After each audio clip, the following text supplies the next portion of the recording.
Hello, everyone! Welcome to Writing for Ensemble. If you are looking for solo, that's downstairs. But I think you're on the right place.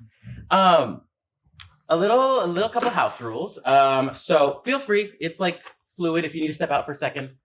Oh, no worries at all. I'm going to try to keep this by my face as much as possible because I will move my hands around. But anyway, want to start off with a land acknowledgement. So the Hollywood Fringe acknowledges that we are on the unceded lands of the Tongva, Quiche, Gabrielinos, and Gabrielinos people. And the land acknowledgement serves as a formal statement that recognizes and honors our indigenous peoples of the land we presently reside and work on. Our statement serves as a practice that we commit to furthering our connection to the indigenous communities of past, present, and emerging. Also, if you want to learn more about this, we have a page on the Hollywood Fringe site. It's www.hollywoodfringe.org/land. And yeah, I checked most of you in. I'm Rody. I'm the artist services manager here at Fringe. So during the Fringe craziness, you'll probably start receiving a lot of emails from me being like, hey, at this point in the process, make sure X, Y, and Z is done. And just trying to help you guys out in your ways. Ellen, Lois, and I all respond to these support emails. So if you guys are like, I have an emergency, I have a question, we'll be the ones answering those. And yeah, I think, sorry, because we're also doing this for digital and auditory. I'm going to say a description of myself. So I'm a Latina male, wearing glasses. I have a sweater on. I have some jeans. Yeah. Oh, I have curly hair. And then before I was an admin on the admin team at Fringe, I was an artist here and did a show in 2023. Loved my experience, and then when there was a job opening, applied, and 2024 was the first year I was running around doing things, helping the artists, and I've truly loved it. So that's about me. But more importantly, we want to get to these two. So for you both, we're gonna ask for your show, right? How you found Fringe, how you got involved, a visual description. My pronouns are he, him, and then your pronouns. And yeah, if you want to start us off. Are we talking about the show we did this year? You can talk about like your beginning experience. Oh, got it. The show Okay. you did this year. Yeah. Got it. So absolutely go for it. He told us to have nothing prepared. Just off the cuff conversation. Yeah. So yes, please. Oh, okay. Hi, I'm Pam, she, her, 5'11", size 11 shoe. You wouldn't think, but it's real. Freckles, almost translucent, white. Hi, I've been doing Fringe since 2017. My first show was a musical that I wrote. It was like a 15, 16 person cast in a very small space. I don't recommend that.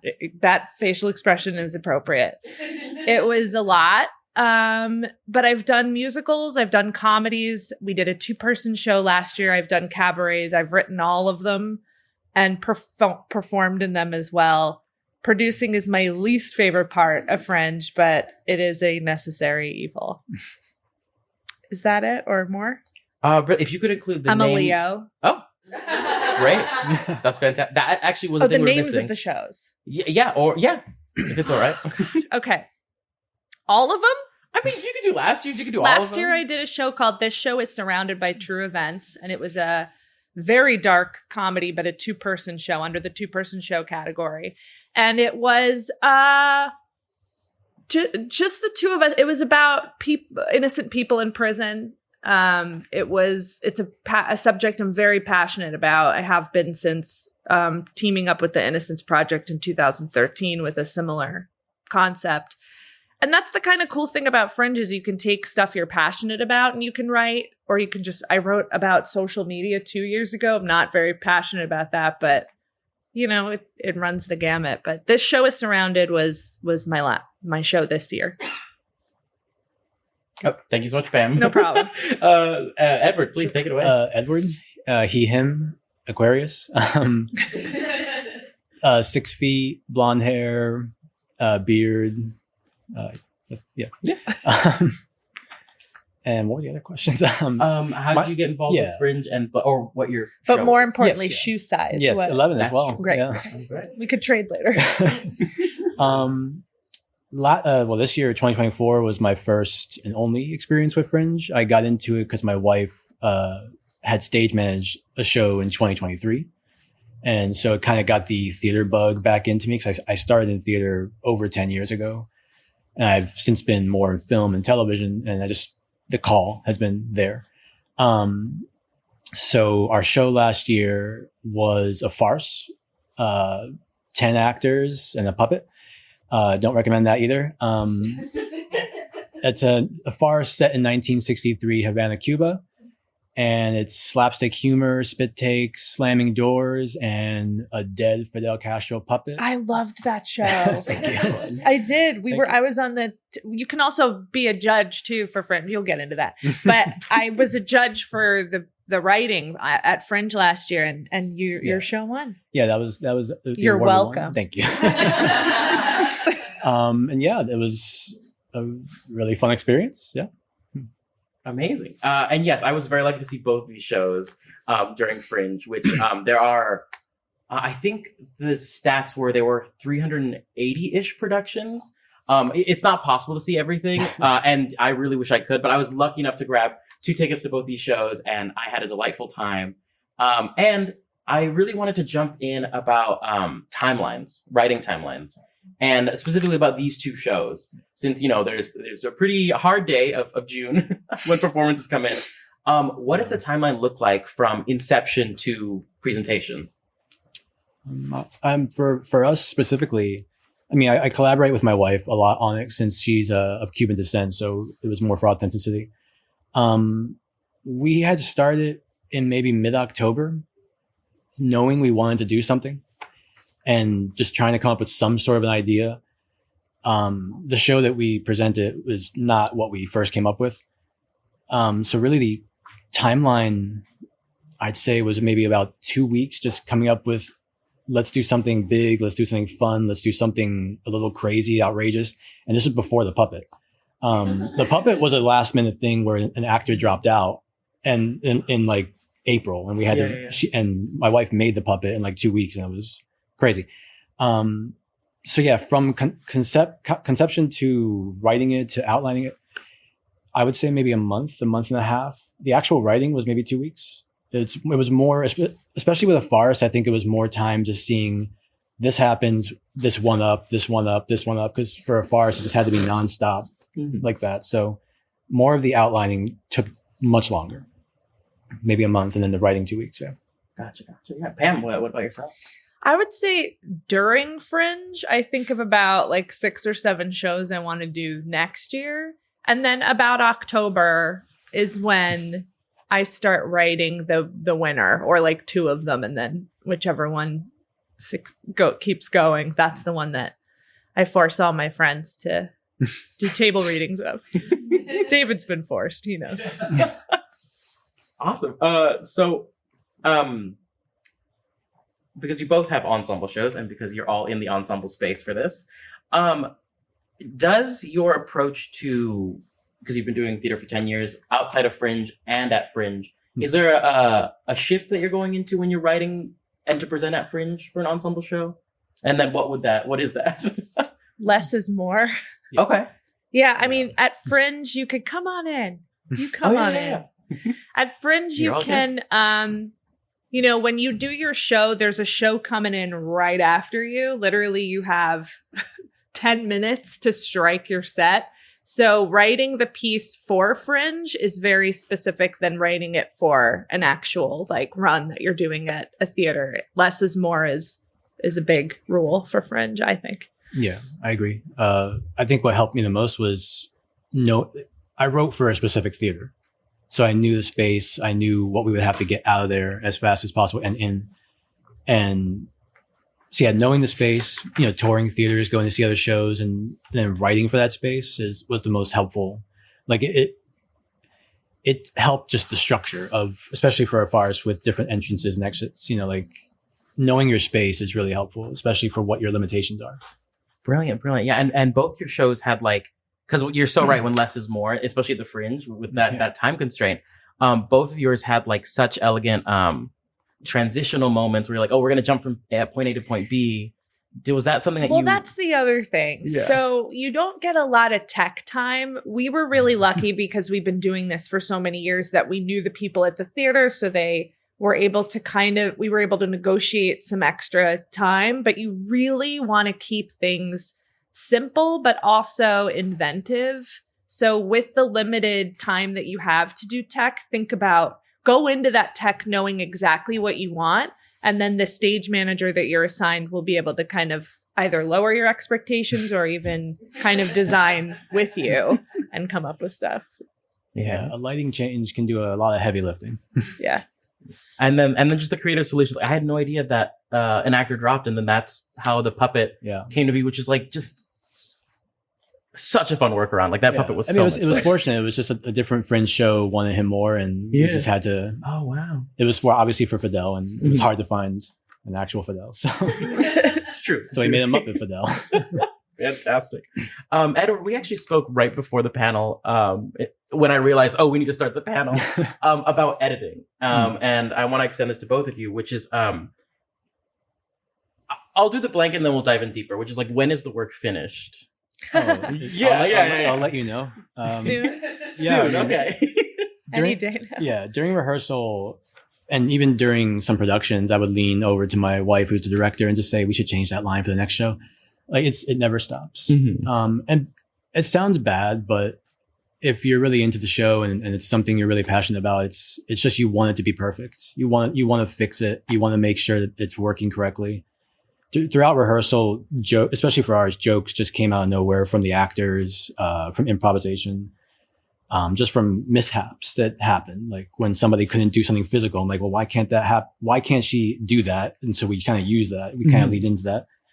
So yeah, it never really ends. Like, and afterwards, even after Fringe, we expanded the show. Like I think it was July 1st or July 2nd, I went right back into rewriting it because I was so excited. Oh, okay. So immediately after closing night, you were like, I have the edits. And you hear the actors' voices in your head still. If you're going to keep the same cast, which you can, of course. And I don't know, if you're writing for somebody and you hear their voice, it makes it all that much more easy. So.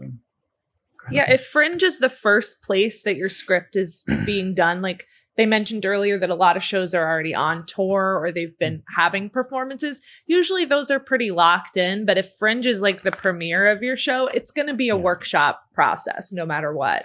So when you're performing, stuff can happen. You're going to play things, especially that preview show, like use that to your advantage to kind of tinker with the script. And yeah, same. Right when Fringe ended, I did all the rewrites on the show because you don't want to wait too long on that. Otherwise, you get too distant from the experience of what the audience was feeling, what you were feeling watching it or participating in the it. audience feedback's important too. Like some laughter at things that shouldn't be laughed at, or I didn't expect that to be funny, or which is hard when you're the writer and you're in it because somebody doesn't laugh at a joke and I'm like being the character, but I'm like, shit, I gotta change that joke. Yeah, I can't imagine that. It's fun. Thank you so much, because then you're both kind of touching on something that we all tell festival participants, which is just a reminder that like Fringe is not the end all be all of your theatrical journey, of your like the show that you're working on. In fact, we're always like rooting for everyone to have their show to continue on in whatever capacity and to continue writing and working on it, because Fringe is such a playground to like, you're going to get so much feedback. I mean, if you're welcome and open to it, of course, you don't have to like, there's a wall. You can be like, I'm accepting this or I'm not. And there's like a moment there. The Fringe project pages, when you create one, it has a review section. And I was reading a bunch of them this past 2 weeks for no reason in particular. Life's been crazy. And it was just full of really like other artists giving reviews and just such insightful and impassioned, lovely words, honestly. And I'm sure that like the producers themselves that have written it look back on it and think about it. And yeah, the work just never stops. While the work is going on, though, what is the biggest hurdle in ensemble writing?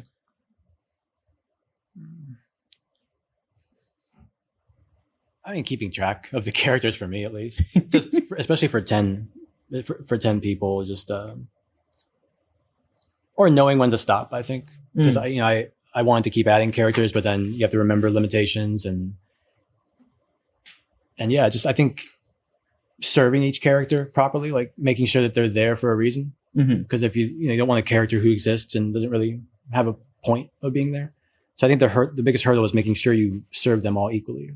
So Absolutely, yeah. Yeah, I think Fringe, God, love it. Look, if you're doing let me get real with you. If you're doing a show that's an hour and a half or more, it's really hard at Fringe to do a long show. Audiences are going from show to show to show.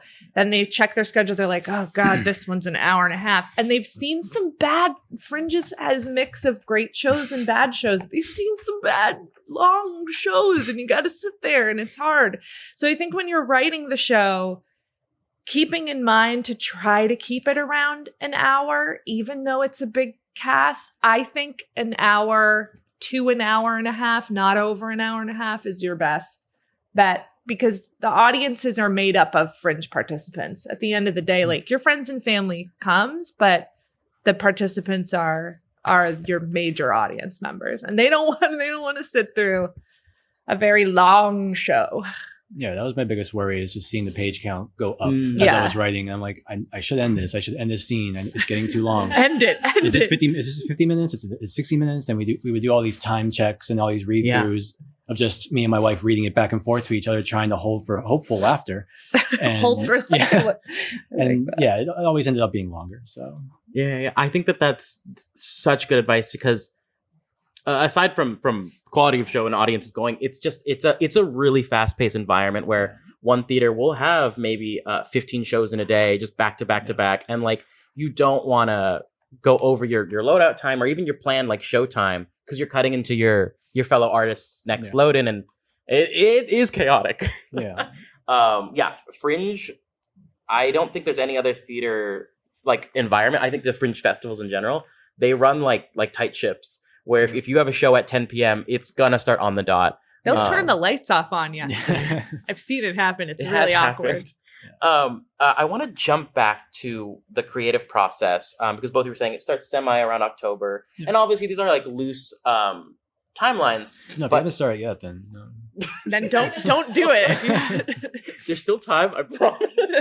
No, you're all good. But both of your shows, they had a personal investment from both of you as writers, but there was so much dramaturgical research, just research in general about it. I wanted to know, what was that journey like for you both? Is that something that started immediately when you were writing? Or I think both of you have very personal connections related to it, where you're like, maybe you already came in having some research. I mean, it's not going to help your question, but I tried to do as little research as possible. Okay, yeah. I followed the Taika Waititi rule of when he did Jojo Rabbit for his Hitler performance. He didn't do any research at all. Mm-hmm. I didn't want to give Fidel any respect at all for that. Okay. So he became this larger than life caricature, and so some other characters are also based on real people as well. Mm-hmm. Obviously they're not representative of who they really are, or were. So yeah, for me, it was more just researching the setting, maybe some of the language at that time. Okay. Having my wife and her mother for Spanish, because I'm Puerto Rican, but I don't speak Spanish. I understand it, but I can't write it or speak it. So, and plus Cuban has a very specific way of speaking, and there's specific idioms, and so yeah, that was the extent of my research, was just the Cuban authenticity, really. Yeah. But yeah. Mine was the opposite. I had zero Cuban authenticity in my show. No, mine was heavily researched, because it's called This Show is Surrounded by True Events. So citations would pop up all around the projection screen of actual cases. So the script, the dialogue was funny, but we were talking about real cases of people getting put in prison who were innocent. So there was a ton of research done for this specific piece, for sure. I'll just tag on that. I did research a little bit of the assassination attempts, because it's based on all of the actual assassination attempts of Fidel Castro, which was 638, which is the most amount of attempts against any person, and they all failed, obviously, except for Father Time. So yeah, I don't think I mentioned my play's title. It was 638, and I'm not going to do the subtitle. It's too long. Too long of a subtitle. I'm going to get it wrong. That's good. So I think in hand with the research, I think, and you've already kind of touched upon it, but I want to know, like, for ensemble, for solo, for both, for just any writing medium, there's like a level of vulnerability that comes with it. And I wanted to know, like, I still tackle with vulnerability in writing and like being like, oh God, it's important, but I'm also like, I'm scared. How did you tackle this at some point in your writing journey? How do you feel about it? Like, how do you feel about it? Yeah. It's the hardest thing. I think writing a piece and putting it up in front of people to judge it is so hard. And it is really vulnerable. And not everyone's going to like it. That doesn't mean it's bad. People are going to love it. It's really hard. And that is an Everest that you kind of just have to spend a lot of time crossing. And then the feedback that you get, that is what helps strengthen your writing. So it's never going to be a one-hit wonder. Unless you're some kind of alien, which I don't know. There was this whole panel about how aliens are real and they're just walking around. We'll get into that another time. But yeah, I would say super hard. Yeah. Super hard, super vulnerable. I don't think it ever really gets easier. I just think you get more confident as you do it more and more.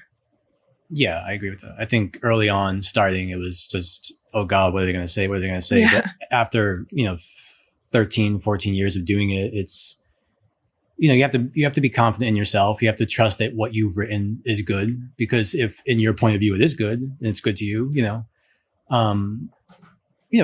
be proud of what you wrote. And feedback is only there to help you. Like, always take the feedback. You don't have to take every single note. Obviously, you look for the notes that serve you, or look for the note that's under the note. But yeah, like vulnerability. I mean, I'm a very insecure person, but when it comes to hearing my stuff out loud, I'm usually like, it's gonna be fun.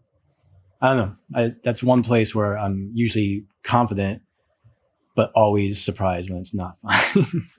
No, I'm usually more excited to hear people's reactions. Yeah, like I hope this works. I hope this. It's more hopeful. Exciting, yeah. Mm-hmm. Eventually, it gets there, but terrifying when you first start. The first read through is like, is this gonna sound right? Is this this was right in my head, but my head's not right, so it's going to be an issue. No, yeah, I think that there's like a lot of the nerves get jumbled up, and I think that what we've seen with artists, and this is like absolutely normal. It's just people just start to get more and more anxious or nervous as the days go on. Thankfully, I mean, most of our producers are also involved with the shows, right? So a writer is also a producer in many cases. And there's a lot of other things to be distracted with, being like, oh, right, I got to go print postcards. I got to go do X, Y, and Z. So it's a little bit of both. Where it's like that anxiety can be channeled in through a lot of like your to-do lists building up to Fringe. If that serves you. If it doesn't, I hope they're not like daunting distractions. Oh, right. So touching on vulnerability, kind of flip-flopping around. I wanted to talk about writer's block and how, because, if the process starts whenever it starts, right? And writer's block is just the same part of that process. How do you guys tackle that when it comes upon you? I think it comes from me, at least in the outlining phase more. It's more, once I know what I'm going to write, it's figuring out the issues that I made for myself in the outline and trying to, like, dialogue comes easy to me. So like that doesn't really cause writer's block. It's more just the next scene. I think if you outline, very meticulously, I think you'll be fine when it comes to that. But as far as, I don't know, I do suffer from it. It's not like it's not a problem for me. It's just when it happens, I think you have to accept the fact that even on a day where you think about writing and don't write anything, you're still writing. So even if you're not writing, it's, you're formulating the idea. Mm-hmm. I tend to not do outlines only, and everyone has their own process, but I kind of like writing like I'm the audience member. So I let the script kind of write itself, which happens to help with writer's block because I'm enjoying it as an audience member. So I'm like, ooh, what would I have happen here as somebody watching it? How would I want that to go? So that helps with writer's block, I think, a little bit. Yeah, I never used to outline, but early on, but I would write like that. I just found myself, at least for me personally, I would never know where I was going. So Yeah, same, but whatever. It could be fun sometimes. I do Just that. end the show. The lights go out. Brilliant. I think in a moment I have like one or two more questions, but then I want to throw it to everyone else here. And so I'll be walking around with the mic and I'll hand it to you and we'll get those questions. But before I jump to that, curious about like. No, it's fine. Curious. I really don't want to mess this up. Sweating. I want to ask about any general advice going into this that you wish you knew, whether it was your most recent production or your first production, about ensemble writing that you wish someone had been like, hey, here's this tidbit. Don't try to do it all yourself. Please get a good team of people that you trust to help with marketing, especially. The biggest advice isn't even about writing the piece. The piece is going to happen. You're going to cast it. It's going to be a lot of people. It's going to be what it's going to be. But how you get successful at Fringe really is the networking aspect of Fringe, going to the office hours, I struggle so much with just approaching people with postcards. But that's literally when you go to office hours, that is what that's for. So everyone's there with a show. Everyone's trying to promote their show. So don't feel intimidated or scared to go up to people with your postcard and get them interested in it. And that is the best. I remember one day, it was a matinee performance. I went into the bar and I went up to this group of people. I was like sweating. I was so nervous. And I just had my postcard and I'm like, I just want to take up 45 seconds of your time. This is my play. It's right in here in an hour. They were there. They came and they sat in the front row. And I'm telling you, that is the best way to get people to come in. Marketing is the hardest part of Fringe, I think, in my opinion. Yeah, I'll second, like, just have a good team with you. I don't think our show would have happened without our producer, because she knew the ins and outs of Fringe and just of getting the show on its feet. And yeah, the same thing about those office hours. Like I stand in the corner and hope people come to me. And I practice my aim for my postcards just to get it to them. But yeah, the same thing. We approached like a group of 4 people or 5 people who were doing Fringe. They were in from Arizona, and we gave them our postcard. We had a 10:30 show that night. We were afraid, oh God, no one's going to come to a 10:30 show on Thursday for an hour 15 or hour 10 show. And we approached them, which is unlike us. We're very shy, all of us. And they came and they left reviews and they followed us on social media. And they're like, they're some of our biggest champions. Like, you just have to really open yourself up to making those connections. Like, those are people we're going to know for life. And, and we saw their show, and, it's be open to that, because you're going to make a lot of, fast friends here. There really is such a thing as friendships. Yeah. That is a real thing. I met a couple people this past Fringe that I now, every time I host a table reading, I reach out to them and cast them, and and that's the thing. When you go to see a show that's so good at Fringe or like has so much potential, you're going to go up to those people afterwards and you're going to be like, I loved your show, or you're so funny. And that's how, that's really how you meet people, and it helps because they'll come see you in a heartbeat.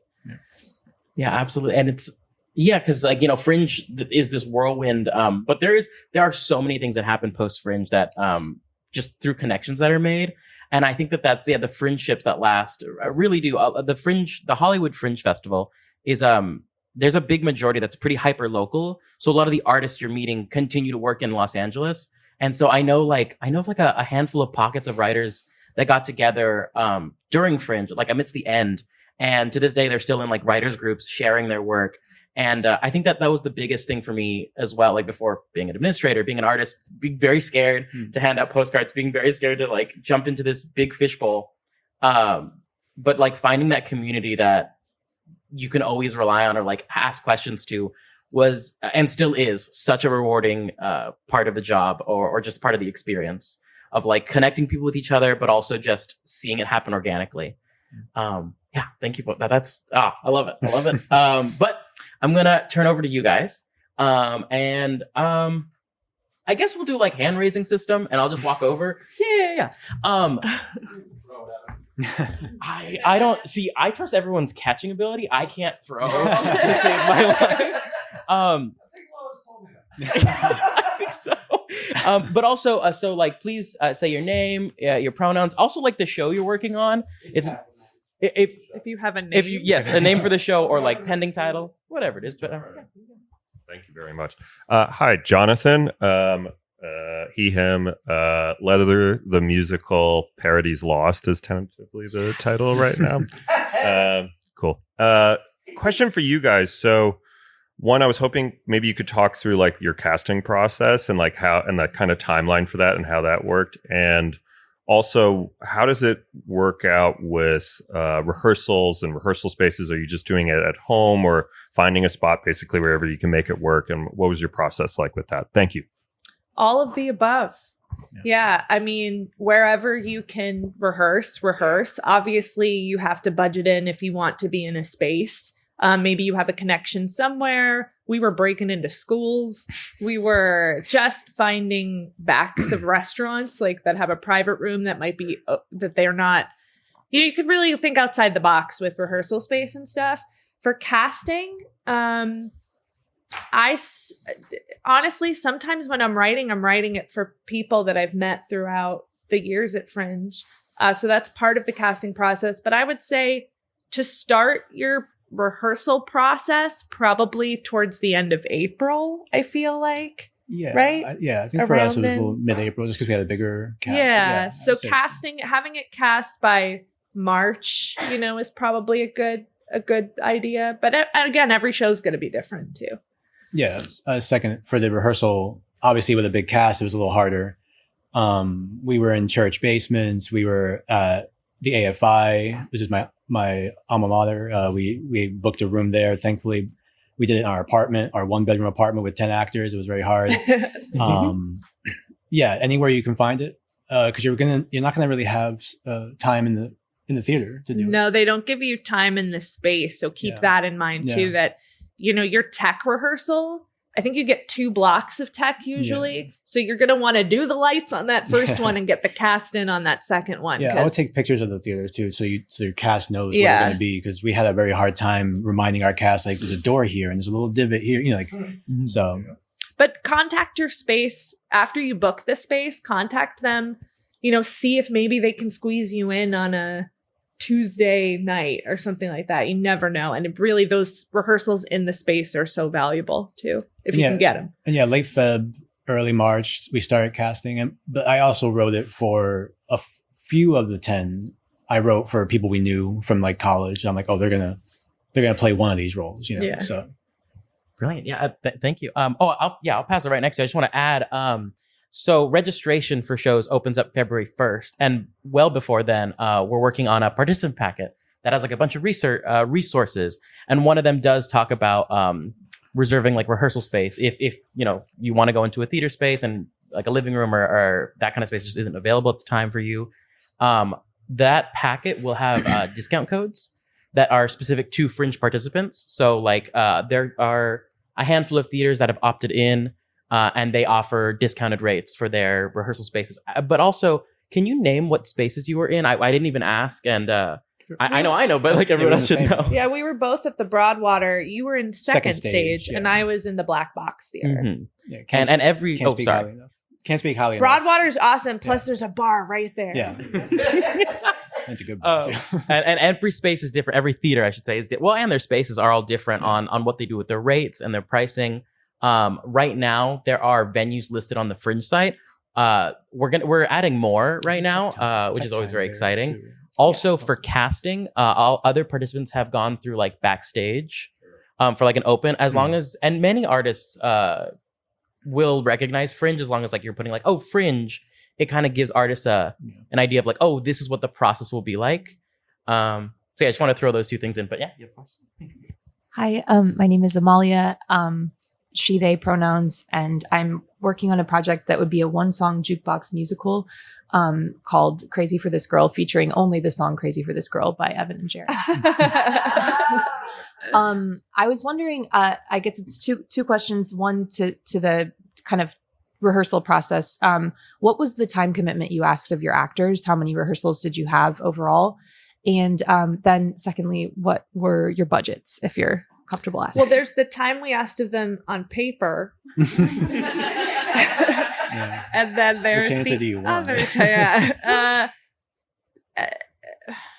It honestly, it depends on your needs. Like, work with your director on the time management of rehearsals. That's a big one too, because a lot of people like want to do table work and stuff, which I have nothing but respect for table work, but Fringe may not be the time, you may not have the time to do table work at Fringe. So it's honestly like mapping out your rehearsal schedule is really important, because you really don't have a lot of time. And especially with a big cast, everyone's got, scheduling conflicts. Things will arise. Things will come up. Have a good backup plan. Stay flexible. Stay puppet. Yeah. Like, Yeah. like stay flexible. Just make them all puppets. Yeah. Yeah.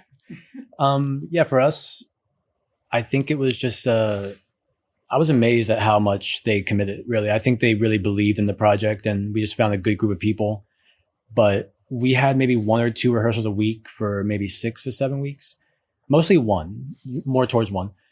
The problem with ours was we had obviously such a big cast. I'm not sure how big your cast would be, but we have working actors. We had 2 stand-up comedians who are always doing pop-ins.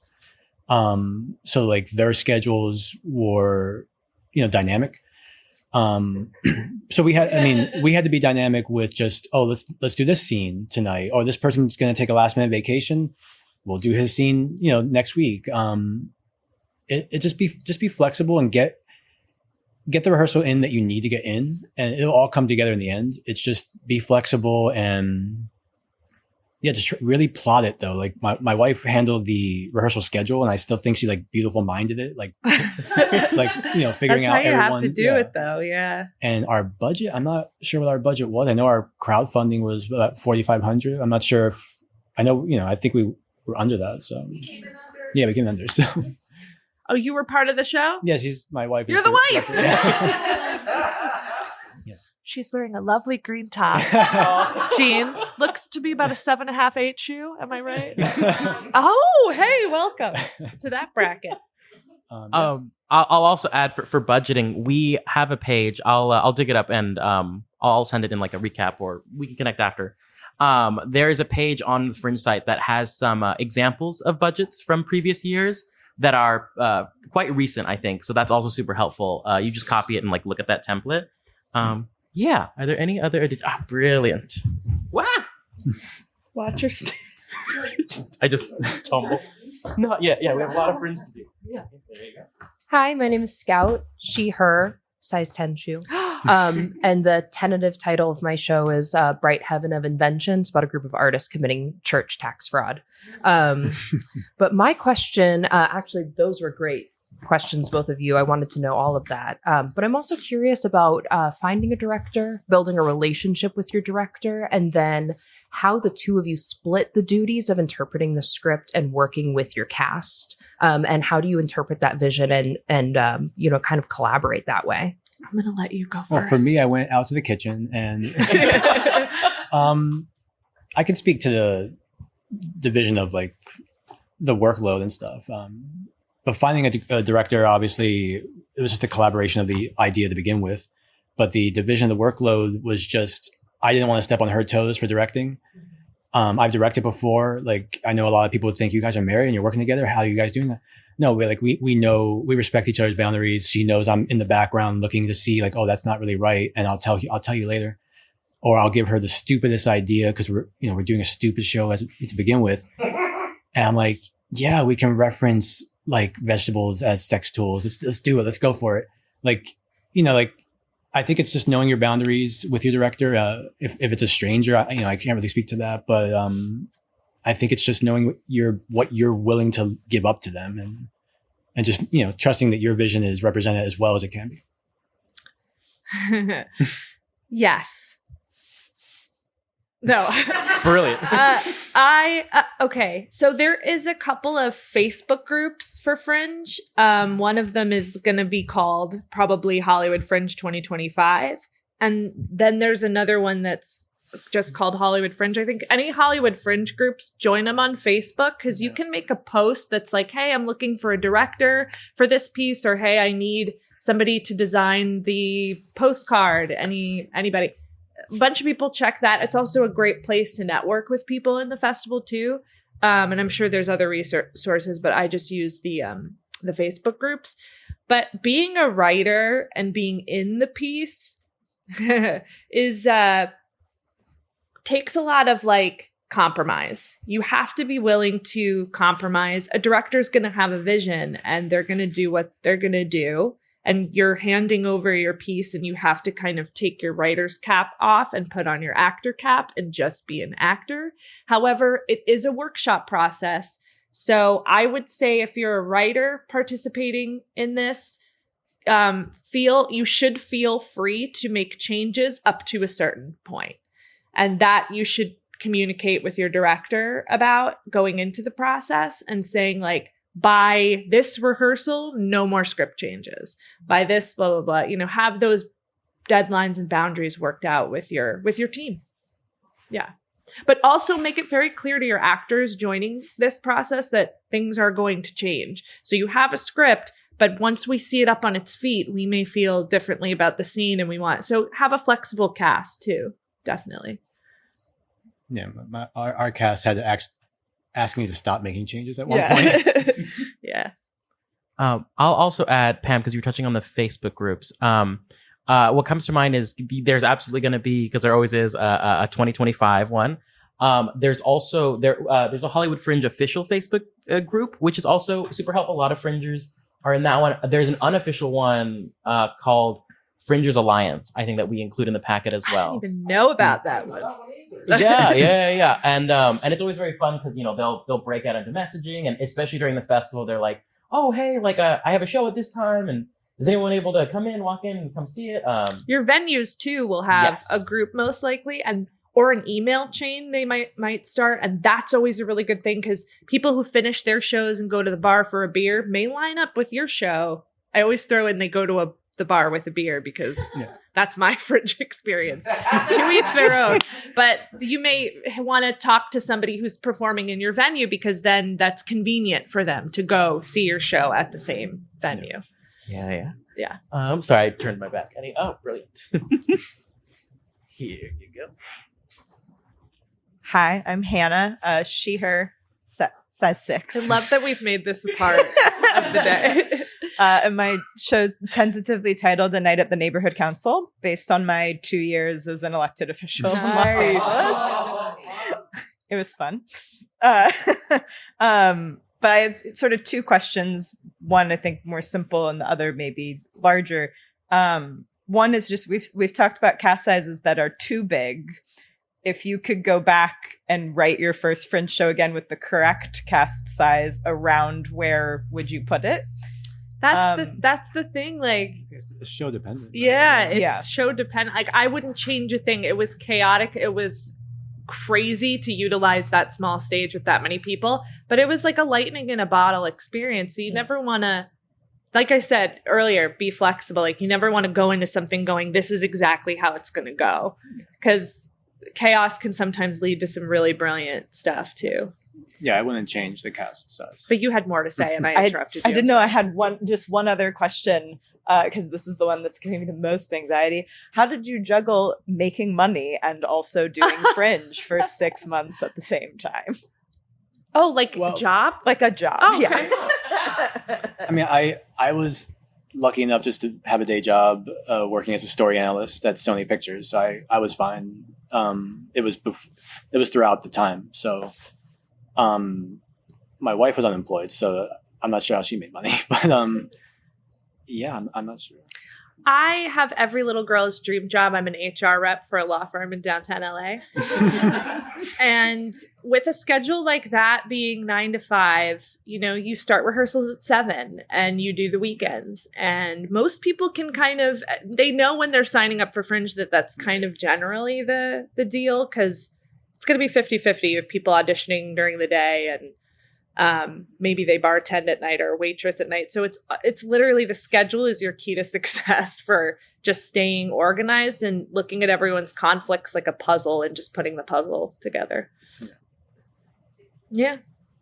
Any other questions? We got into Fringe for the money. Yeah, sure. I mean, she started it. I did. Sarah, she, her. I'm a 10 and a half and I'm only 5'7". Oh my God, I so love good that for for you. us. Yeah. Yes. Okay. Are you a July Leo or an August Leo? August mid. That's what I thought. Thank you. Mid-August, yeah. When mid? 12. 16. Okay. You've been judged. I like the way she said 16th, like, I'm better. Hello, Scout again. Actually, a question came up when y'all were talking about trying to cap your show length. You have to book your venue pretty early on and you book a time slot, right? How do you feel confident that you were booking for the right amount of time that early on in the process? Confident?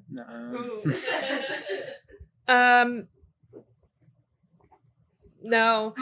Just like I keep going back to this, but you just have to go in with the plan and stay flexible. That's it. And less is more. I'm saying this because it's really those things apply for sure. I mean, I had my script done early December, so I kind of knew it was going to be around an hour. So the biggest thing for us was, do we book for an hour and a half? Because I knew it might spill over, because obviously I wasn't planning for any laughter or holds or any mistakes. So we just erred on the side of caution and went for the 90-minute slot. And thankfully we did, because we kept expanding. Yeah. You're more likely going to expand than the opposite, right? Yeah, I would say it's you can make cuts, you'll make cuts.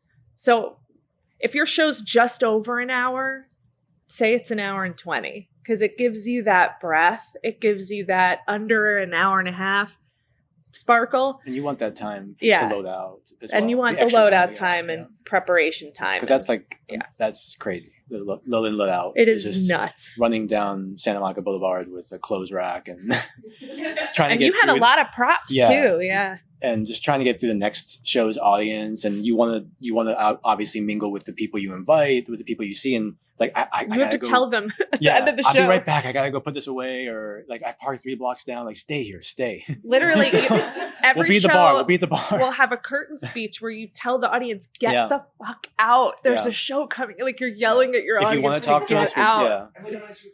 And leave a lovely review, please. Yeah. Absolutely. I'll also add on to the time of it all, because what many participants do is they'll reserve the 75 minutes or whatever their venue allows them to, and as they get closer, they start seeing like, oh, my show's actually maybe 60 minutes, and as long as you're updating that on the website for the audience side of it, you still have that block. So yeah, it absolutely helps with the load in out. Yeah, and voters, people who vote for the shows, like whether they're award voters or they're just the venue voters or something, they have a very tight schedule of shows. Like last year I was insane. I wrote, performed in 2 shows and produced 2 shows and voted and was a freaking voter. I will never do that again. It was a nightmare. But I saw like 37 shows last year. That's again another appropriate facial expression. It was a lot, but I will tell you that from the voter perspective, like having my tight schedule, if a show was running over, I would get so mad and I would write it in the review like, you said you were 75 minutes and it was 80, because it matters. That 5 minutes travel time too matters. Yeah, and some theaters, like, they'll close the door policy where, like, let's say you're 5 minutes late to your show, you're not going to be getting in. And then on the flip side of that, if a show is running long, there will be a moment where sometimes, like, oh, a judge or someone who has a next commitment will, like, have to slow. You see that judge walk out of your show. It's so horrible. It's horrible, but definitely sticking to your time is the name of the game. Yeah. Any other question? Yeah. Oh, we'll go here. I'll go there. Hi, Mary and Wes. We're doing an 80s video game musical, tentatively titled One Up, but that is already a movie, so we got to figure it out. Title. When speaking to finding the right cast size and writing for ensembles, we have like 5 leads. We're like definitely these 5 people, and we're trying to figure out how many additional people. And I know you find the people who love doing a show at Fringe, and a lot of them are unpaid and they're doing it for the love of the game. But you obviously want your actors to feel like, when you talked about servicing your actors, so we're like, okay, each one should have at least like 1 speaking role. But then it's like, you find people that are just ensemble? And also, how do you figure out who you understudies? Because I know I produced a Fringe show last year and we had one person understudying like 6 roles. Is that normal to do? I mean, since I've only done one show, we didn't have any understudies. So that was kind of walking a tightrope. Which is why a puppet ended Yeah. up playing. Right. Yeah, the beard came off, so he was very versatile. Yes. But, you know, like we also had, my wife's an actress as well, so she could have stepped into one of the roles if we needed to. But I mean, for that, I mean, you have more experience with different shows. I for do that. have a lot of experience with people dropping out last minute and Yeah. having to figure all that out. Look, it happens. It sucks. When you cast people, you tell them this is the deal, this is the show. And if you know in advance that you can't make a performance, you have to let us know. And then you have to make the decision of, well, is it worth it to get one person in for this one night, or do we just recast the role entirely? Yeah. And that is with any show. That's not just Fringe, you know, just kind of figuring that stuff out. I would say less is more on the understudies. Definitely you can have somebody who you know is just excited to be a part of the process, who would jump in and get it. Maybe they have to creatively hold a script on stage. That might have to happen. But yeah, that's Fringe and people have seen it all. So you never have to worry too much about sticking out like a sore thumb with that. Yeah, as far as like compensation for the actors, we toyed with not compensating them, but we ended up, you know, just working like, I think it was ticket sales into their like percentage wise, which I think also gave them more incentive to, you know, be more committed, obviously, and show up and budget for paying your actors. And even if it's just like a stipend for travel or gas money or something, a little bit goes a long way. yeah, they should be, you know, they should be valued, obviously. And as far as serving each character, I mean, for me, I tried to give even like the 10th person on the call sheet something of an arc, something to work through. And since ours was a farce, I think I tried to dish out the commodity of jokes. Everyone had their moment. Everyone had their big laughs for their audience, you know. So it sounds like yours might be, I'm assuming, a comedy or comedy musical. So I think budget the humor around, you know. Yeah, and if you have 5 leads, right, and then maybe you have a bunch of miscellaneous parts, you could have 2 people that just play all the miscellaneous parts, and then that gives them a ton of stuff to do during the show, and they get to change different accents or costumes or whatever you decide to do, and that is fun for the ensemble member as well. Sure. Yeah, I feel like I've. Oh, sorry. You go. I was gonna say that there, because you reminded me on a previous point, but there's just so much that can happen at Fringe, and like your audience is already excited for that Fringe experience and can be so open and forgiving to so much of it. Whereas, anything can happen, and most often it does. But everyone's game for it. Yeah, everyone's really game for it. My name is Shyla. And my pronouns are she, her, and I don't have a title for what I'm writing yet. But I'm 16 years old, and I'm interested in both writing and directing, and I'm wondering if either of you had done that, and if so, how have you balanced both roles? I haven't done it for over 10 years, but I don't know. I looked at it as once I wrote the script, that part was done, and then I put my director hat on, and any changes I made at that point would have been as a director, really. I think it's just having a consistent through line for the vision, really. And I think you'll be fine. It's just titles in the end. You're just a creator at that point. 16. That's so cool. It is. When I was 16, I wrote my first play and produced it professionally at what is now a Granville in North Hollywood, but was the American Renegade Theater. So that's really cool. Don't do it all. Don't do it all. Write it, have a director, or write it and be in it, but don't do it all. Have somebody else help and collaborate with another vision. I think that's so important. But that's really exciting, and I think Fringe is a perfect place to start that. But you can't get into the bars. Like what? I can't understand how that's going to work. Why would you do Fringe without the I know, bar? I don't get it. But But coffee shop. but that's really, really cool. And honestly, I think you're ahead of the game in a big, big way. And just commit to writing it, get it on paper. And Can you then, feel the envy on the stage? I mean, right now? definitely. Just get it on paper. That's the only thing you should be thinking about, is just getting it on paper and then having a table read, hearing it out loud, and then go from there. Yeah. Yeah, I think everyone who's ever like done work at Fringe will tell you, like, you end up wearing a lot more hats than you expected, because you are like an indie producer, you're self-starting, and you're a creative doing your work and getting it off the ground. So yeah, it's exciting, but it does pile up, and definitely having someone to lean on in this process is so helpful. And I don't even mean like on work itself, but if you just have that person that's like, hey, can you just talk to me about your day, and like, let's just decompress, because it's a lot. It's really fun, like unbelievably fun. But there will be days where you're like, oh, there's this checklist of things that I really need to do, and I just didn't do it today. And that's fine. That's totally fine, because it's a timeline that you really have a lot of flexibility with. But yeah, like you become a producer, a marketer, your social media, you are doing a lot. And so it's great to have a team if you're able to, or just like ask a favor. Your friends are more than willing to like reshare that post, or come with you to the bar that one day, or the coffee shop that one day. Coffee shop. Yeah, It's funny. It's funny how many hats you'll wear and you won't even realize you've switched them. Like after writing the script, I'm already thinking, oh, how can we make a social media post? What we can do, a short video, a reel, or something like, or what can we do for the funding campaign? It just comes naturally, I think. Yeah. Whatever the show needs, I think. Any other questions? Yeah, brilliant. What is going on? So, no, you're good. I'm just following. I loaded in my non-Fringe stuff. I loaded in 2 sets recently, and my body's oh no. So, and when you miss it, I was like, no, I just like, it's on camera. He's struggling. Take care of yourself, guys. Yeah, that's really important. Jonathan, again, I was just going to ask, like Pam in particular, do you have any advice for staging a musical? It sounds like you had a really small spot, like that you were working with.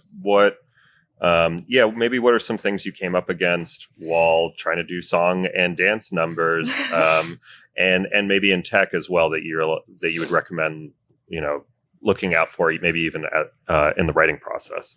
Just utilize every inch of that space. Get creative with it. Like you're not going to have a ton of backstage space if you're in a small, space. So figuring out how to have your actors on stage in a place, use them as props, use them as set pieces too. That always kind of helps to think creatively of how people can be set pieces as well. I'm not a director. I can't do it. I can't. It's so overwhelming. I applaud anyone who can do it, but that's the key, is how your director utilizes the space. And putting people in the audience sometimes is kind of, if you're looking for something immersive, maybe a little outside the box, all that stuff.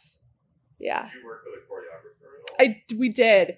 It was a lot of hand choreography, a lot of arms and hands, but yeah, we moved around a lot. It's just the rehearsal process, drilling it, making sure no one's bumping into anybody, and it'll look so much more complicated than it actually is. And once people know what they're doing, it'll flow smoothly. Should. Yeah, we didn't do a musical, but we did have a lot of people choreographed scenes in silence in the background. I think play with levels, play with foreground, background. Utilize the space. Our director obviously did that. We also used the entrance to the theater itself as an extra exit entrance for some characters to reappear there, which would surprise the audience because it's right on the side of the seating area. Just get creative. Yeah, get creative and try to keep the audience on their toes and invest it. Really, they're there with you, and they know what to expect from Fringe. They're not going to be like, oh, that's not real, or I know that's they'll be on the ride with you. Yeah. Awesome. Are there any last questions? If not, we can just round us out here. Brilliant.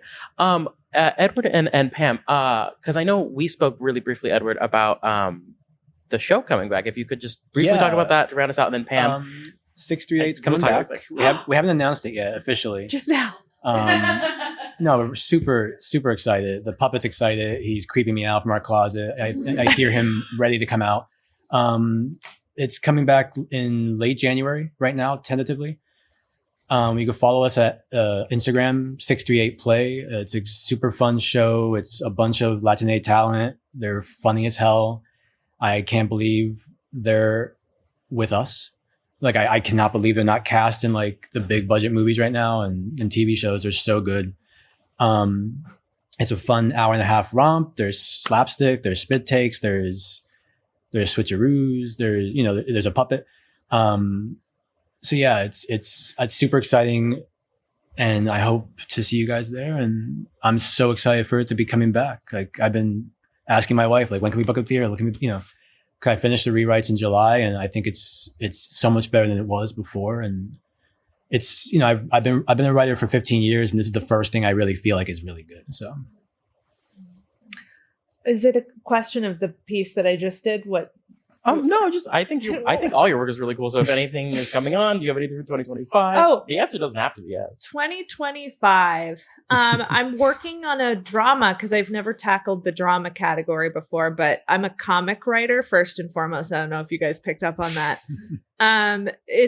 So there will be a lot of comic relief in this drama. But I've been working on a version of it for years, but because there's so many things going on with HR at a law firm, I only have so much time to revise it over the years. But yeah, I'm excited about that. So that might be my 2025 Fringe show. I think if it's not going to be that one, I may actually just be a voter, be a judge this year, which would be weird. And it makes me uncomfortable and I'm sweating. But it would be fun to kind of experience Fringe for the first time as not actually like participating in it as a creative. I think it would be a big lesson, a big free for all. Nice. Yeah. I also just had one more thing that I want to ask, because I'm really fascinated about if we just end this workshop, like, what's my thing I should be doing right now? What's the next thing I should go for? Like, That's a really good question. Thank you. So I've just gotten up from my seat. I have a couple other panels today as a participant. Like, I'm going to go do other things. But like this afternoon or tomorrow in my free time, what's the next thing I should be working on? What should I be doing right now? What would you recommend? Go to the bar. No. Right.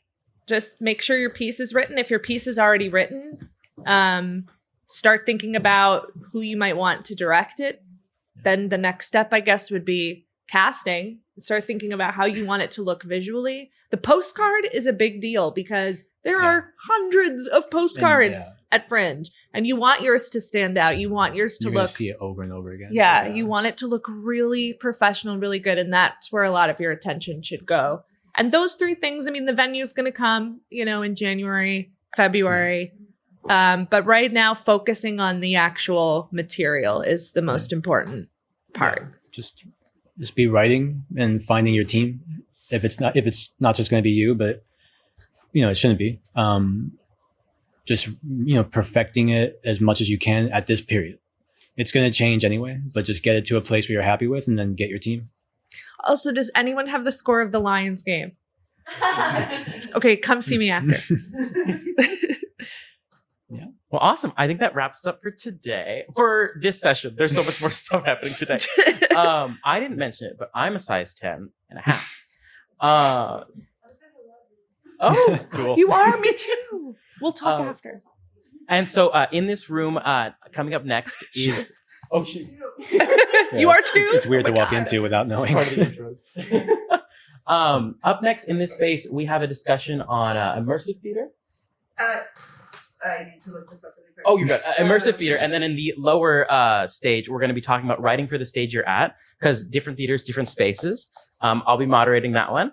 But yeah, I mean, thank you so much, Pam. Thank you so much, Edward. Like, if we could get a shout out.